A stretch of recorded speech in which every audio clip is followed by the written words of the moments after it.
નમસ્કાર મિત્રો, શુદ્ધ અને ઓર્ગેનિકના નામે વિવિધ પ્રકારના ખાદ્ય પદાર્થો વેચવાનો નવો ધંધો ચાલુ થયો છે અને લોકોની ગેરસમજનો લાભ લઈ કેટલાક લેભાગુ તત્વો શુદ્ધના નામે અશુદ્ધ ચીજવસ્તુઓ પધરાવી કમાણી કરી રહ્યા છે। ગુજરાત બહારથી ગાયના શુદ્ધ ઘીના નામે બસ સ્ટાન્ડર્ડ ઘી વેચાતું હોવાનું પુરવાર થતાં મ્યુનિસિપલ ફૂડ વિભાગે 1768 કિલો ઘીનો જથ્થો સ્થગિત કરી રાજ્ય સરકારને પણ જાણ કરી છે।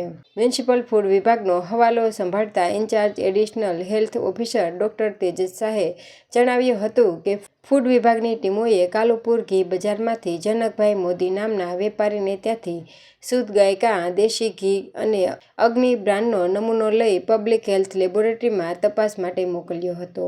આ નમૂનો સબસ્ટાન્ડર્ડ હોવાના રિપોર્ટના આધારે વેપારીની વધુ પૂછપરછ અને તપાસ હાથ ધરાતા વેપારીએ ઘીનો ડિસ્ટ્રીબ્યુટર સાબરમતી રામનગરમાં હોવાનું જણાવ્યું હતું। વેપારીએ આપેલી માહિતીના આધારે મ્યુનિસિપલ ફૂડ વિભાગની ટીમોએ સાબરમતી વિસ્તારના રામનગર ખાતે પટવા બિલ્ડિંગમાં દરોડા પાડી ઋષભ ઘી ભંડાર નામના એકમમાં તપાસ કરી પ્યોર દેશી ઘી અગ્નિ બ્રાન્ડ તથા પ્યોર કાઉ દેશી ઘી અગ્નિ બ્રાન્ડના 15 કિલોના ડબ્બામાંથી નમૂના લેવાની સાથે ડિસ્ટ્રીબ્યુટર અશોકકુમાર બાગરેચાના ગોડાઉનમાં રહેલું એગમાર્ક પ્યોર દેશી ઘી 10,094 કિલો તથા પ્યોર કાઉ દેશી ઘી 664 કિલોનો જથ્થો સ્થગિત કર્યો હતો, જેની કુલ કિંમત 11,50,000 થવા જાય છે।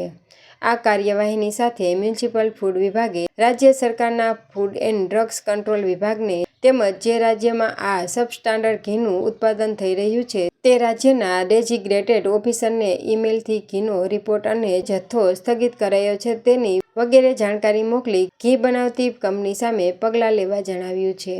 ડોક્ટર તેજસ શાહે જણાવ્યું હતું કે આ ઉપરાંત કેસરી નંદન બ્રાન્ડના હળદર, મરચું અને ધાણા જીરુંનો 2,000 કિલોનો જથ્થો સ્થગિત કરવામાં આવ્યો છે, જેની કુલ કિંમત ₹4,60,000 છે। તદુપરાંત વિવિધ પ્રકારના નાસ્તાના પડીકાનો જથ્થો, જેનું વજન 1500 કિલોગ્રામ થાય છે, તે પણ સ્થગિત કરાયો છે। નાસ્તાના પડીકાના જથ્થાની કુલ કિંમત ₹3,75,000 થવા જાય છે।